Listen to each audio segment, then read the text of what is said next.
Well, Tyler and Caitlin, cracks, bumps, and potholes along Peoria City and county roads are likely here to stay for the foreseeable future. Here's why. It looks like he ran across the street, police say, and there's actually a bullet hole through a nearby pole. There's actually even, Gina, some blood still on the ground, as you can see here. This is the Pekin bathtub race. People from all over, including law enforcement, have actually put wheels. I want to break down some numbers first. For every dollar spent in Peoria, the city keeps 12 cents. Now, you compare that to the fire department.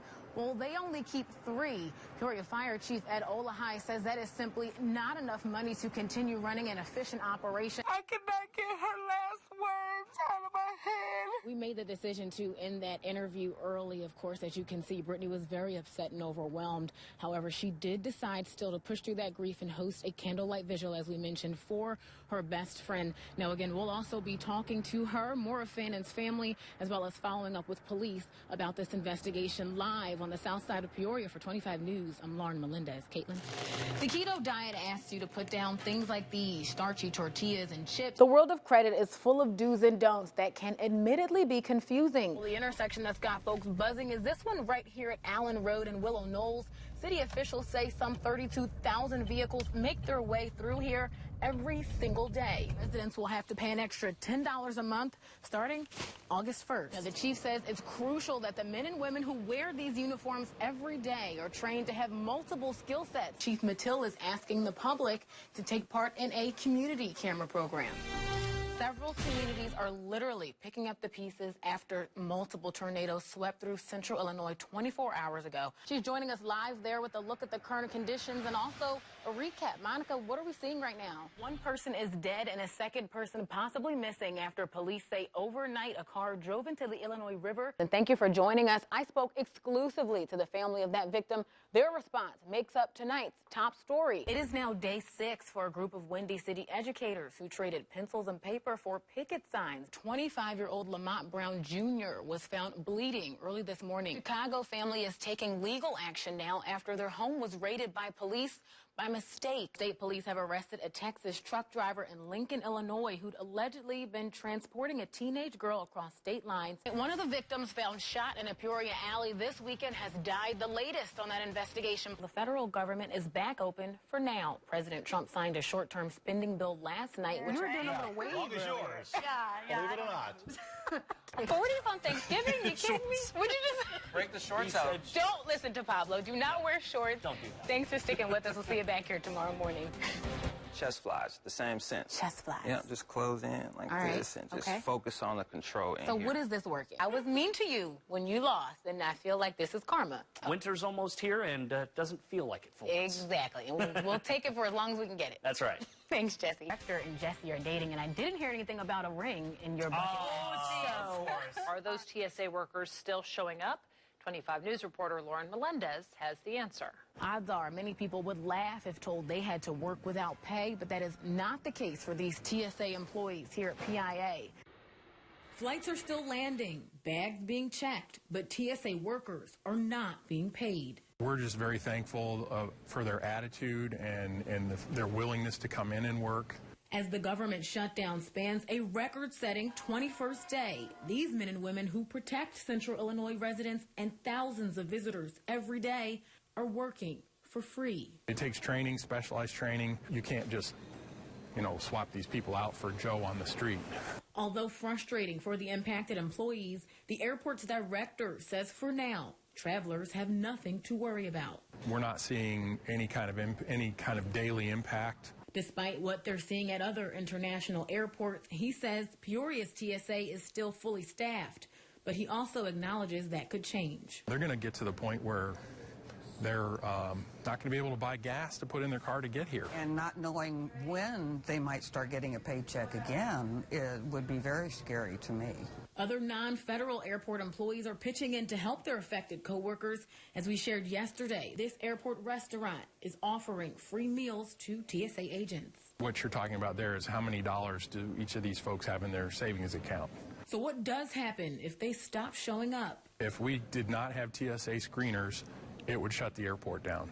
While Olson doesn't think it will get to that point, he does say these workers could use the encouragement. If you want to get put a personal face on it, just come out and travel through the airport and you know, tell them thank you when you come through.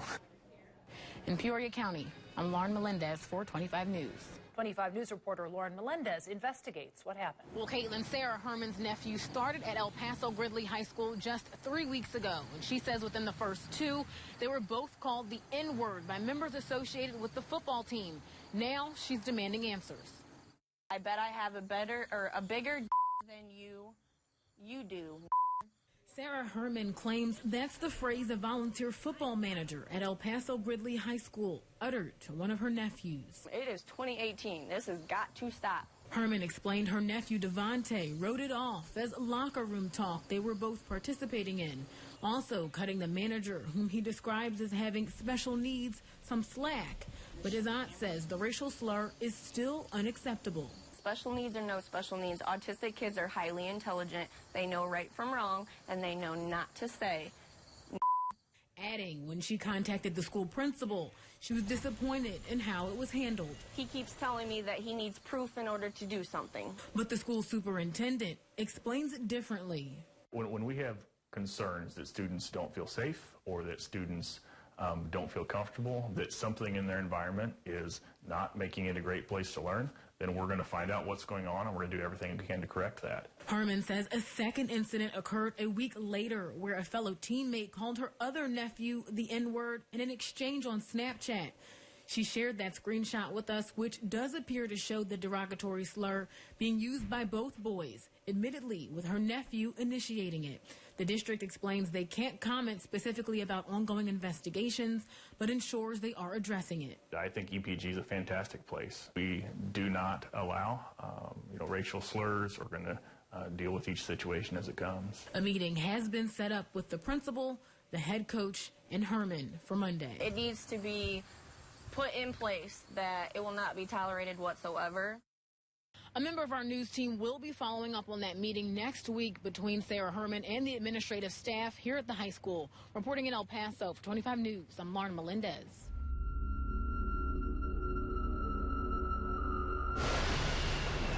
We know that it's scary and that we should do something about it, but what we don't see is what's lurking right beneath the surface. The Center for Prevention of Abuse says people do not realize just how close to home human sex trafficking is really hitting. I always thought it was somewhere else or in a big city like a Chicago. Experts say human sex trafficking is an epidemic, one that doesn't always have the dramatic beginning portrayed in Hollywood. Now, the next part is very important. They're going to take you. It's not always a taken situation. Oh my God, they got Amanda! Former sexual assault nurse Nicole Jackson explains almost 44% of younger victims are enticed by a promise of some sort. Job opportunity or a modeling career or an actress, or we can get you out of your situation. Human trafficking involves force, fraud, or coercion. In a nutshell, it's modern-day slavery.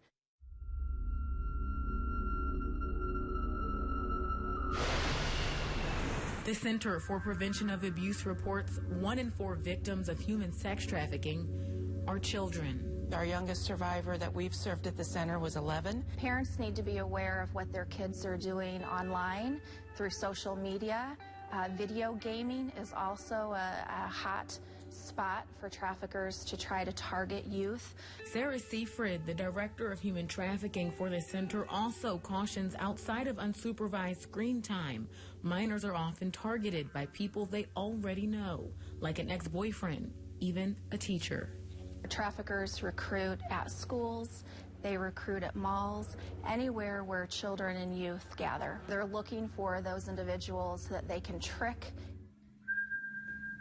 Experts cautioning parents, sometimes suspects can groom your children for months. Watch for signs like increased secrecy, spending more time alone, online, or with new people. Also, detaching from day-to-day activities.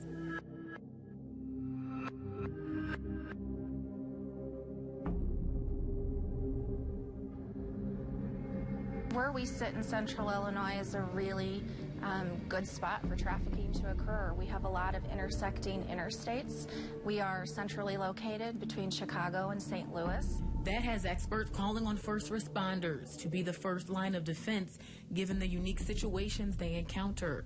Those fighting sex trafficking say if firefighters, EMS, and police are trained to spot those signs, they can hopefully be a part of the solution.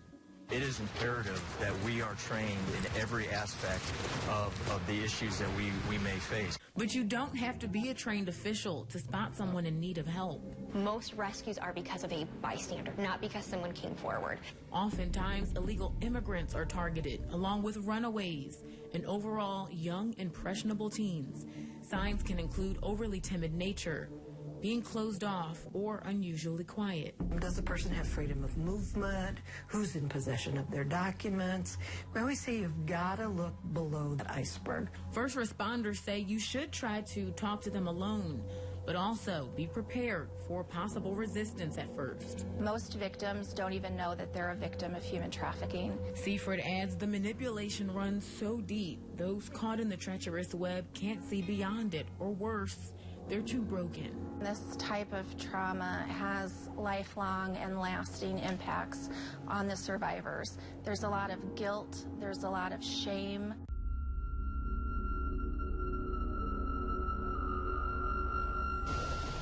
I mean, I just think, what if this was your daughter? What if this was your little boy? What if this was your best friend? So parents, what's the best prevention?